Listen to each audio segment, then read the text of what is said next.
and they're like, "Hey, Dad, remember that son of yours that got mauled by a wild animal? So here's the thing."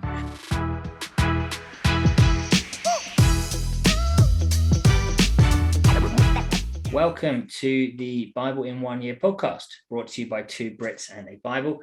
This is day 16, covering Genesis 46 and 47. In Genesis 46, Joseph sends for his father Israel. God talks to Israel.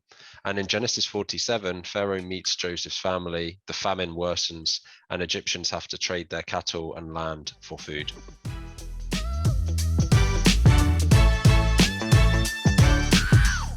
All right, massive. So yeah, let's kick off then, mate. Sometimes I'm the one with a lot of notes. You got a lot of notes on today, so why don't you kick us off here? So I really liked in Genesis 46, it says, I will go down to Egypt with you, and I will surely bring you back again.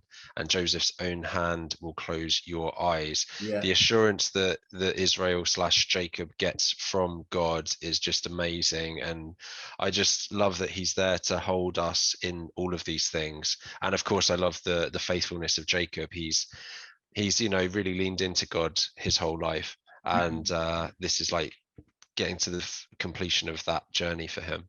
Yeah, that's very true, mate. And what I like out of that as well is I'm a bit of a sucker for, if I think something's a good idea, I'll just do it and trust that that's kind of God's plan because it makes the most sense. And I'll pray, God, if this isn't you, stop it, or something along those lines. But what I love here is that it's such an obvious and logical thing for Jacob, who's starving with his family, to move in with his son, who is second in command to Pharaoh. It's such an obvious, such a logical thing to do, but he still seeks God over it. He actually prays, he seeks God's opinion on it before he's willing to go, which I think is a massive, it's just a massive thing. It's something which I think I fall short on. Yeah, I can relate, man. It's very difficult. We are supposed to sort of ask God and lean into God for all things, and we do fall short of that, a lot of us, all the time. Certainly me as well. So then I just have to mention, because I've mentioned it the whole way through so far, the number 7 and the numbers and so on. So the fact that Jacob's family totals 70, so obviously 10 times 7, that completion again. I'm telling you, man, it's just amazing to me. Yeah, you're eventually going to be like the number 425, because 425 divided by something. Yeah. It's going to be like, yeah, all right. Or it might also be just adding numbers like, oh, it's 34, but if you add 3 and 4, that's 7 or something. Seriously, mate. That's where it's too tenuous. What I love is the fact that it was 70 that entered Egypt as Jacob's family, but when eventually Moses led them out of slavery, it was 100,000 people that left. The amount of growth seen in Egypt, and obviously we get onto that in Exodus, but just massive. Something which isn't mentioned, which I love, because I enjoy it when it becomes real, it becomes part of, like, I can picture, I can see it, is Joseph's brothers go back to their father and they're like, "Hey, Dad, remember that son of yours that got mauled by a wild animal? So here's the thing. We sold him, but now he's second in command to Pharaoh and he's going to save us all." Like, that's an awkward family moment, isn't it? That's an incredibly awkward family moment. Yeah, I would love to have been a fly on the wall for that. Seriously. Just what is going on? And I think, though, then it's just the relief that Jacob gets from all of this as well, right? The fact that he says, I am ready to die now I have seen that you are still alive. Genesis 46:30. So it would have been such a weird mingle of emotions. He'd have been so annoyed with his other sons, and then he'd probably been like, you know what, this is why Joseph was my favorite. and I really like Jacob as a character. The other thing, because like you said, I have massive notes for this one. Joseph brought his father Jacob in and presented him before Pharaoh, and after Jacob, skipping through, Jacob blesses Pharaoh. Genesis 47:7. I just wrote that it amazes me that Jacob blesses Pharaoh. The power of a servant of God is still far more great than the power of any king. Boom. Love it. Yeah. Love it. So lots of highs and lows here. Yeah. Mostly highs. Yeah. So then obviously the famine gets worse, and it gets to the point where the Egyptians are having to sell their land and their cattle and everything to Joseph, basically.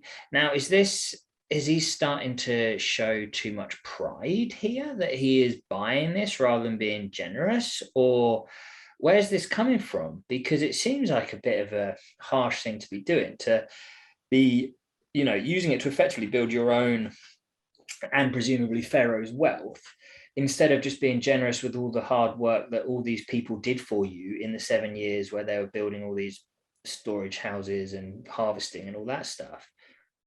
Yeah, I can't really get my head around that. I think, to use a phrase that we use a lot on this podcast, it's above our pay grade. I'm really not sure. There probably is a good reason of some sort why it has to be this way. Something that strikes me, which I find really interesting, is it basically sounds a bit like socialism or communism by the end of it, because basically none of the Egyptians have anything. It's all state owned by the end.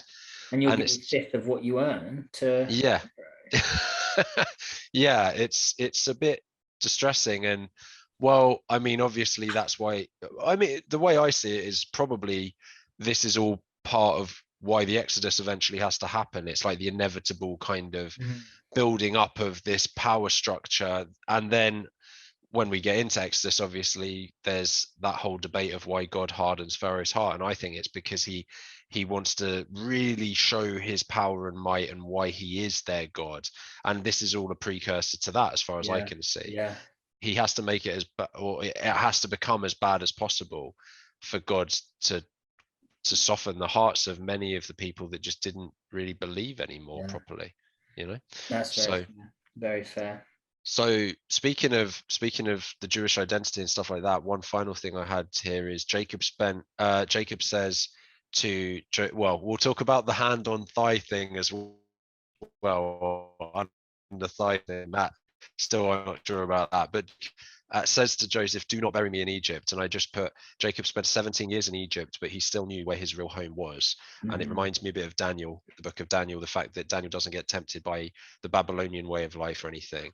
Yeah. And I just love the idea that he's a sojourner here. He sojourns to Egypt, but he's not Egyptian, and he never will be. He's Hebrew. Yeah, it's a real big thing. It's kind of the whole remembering your roots thing, remember where you came from. Right. Don't become a sellout. Yeah, absolutely. And then obviously towards the end, part of that is him, making Joseph sort of swear to it. And it's this whole, I can't remember exactly where it is in here, but basically he's doing this whole, promise me you'll do this, place your hand under my thigh as a sign. And obviously for those of you that don't know, Adam's only been a Christian for 18 months ish, there or thereabouts. And the first time we were doing this is the second time now in the Bible it's mentioned, the whole place your hand under my thigh thing. And I tried to convince Adam that is what we do as Christians. That's when we make a covenant with each other, you have to place your hand under their thigh, otherwise it's not true. Which I don't know if you've ever done that with someone, just randomly slipped your hand under their thigh. No, fortunately I haven't. I think that counts as assault. So yeah, but no, it is a bit odd. I have no idea. What do you know the symbolism of this? I mean, I'm guessing it's some sort of obscure cultural reference, either an Egyptian or a Hebrew reference of some sort. It's like the pinky promise of biblical times. Right. Well, pinky promise is a lot nicer. You just sort of like, here you go, link fingers. It's quite cute. Put your hand under my thigh and promise you'll bury me here. That's just, I mean, it's intense. You're going to do what you say. Very true. Very true. So anyway, absolutely, man. No, that's cool. Well, I think that pretty much draws today to an end. Just want to say again, if you have any questions, please feel free to visit the Facebook page, 2 Brits and a Bible. Or you can email us at 2britsbible@gmail.com. Adios.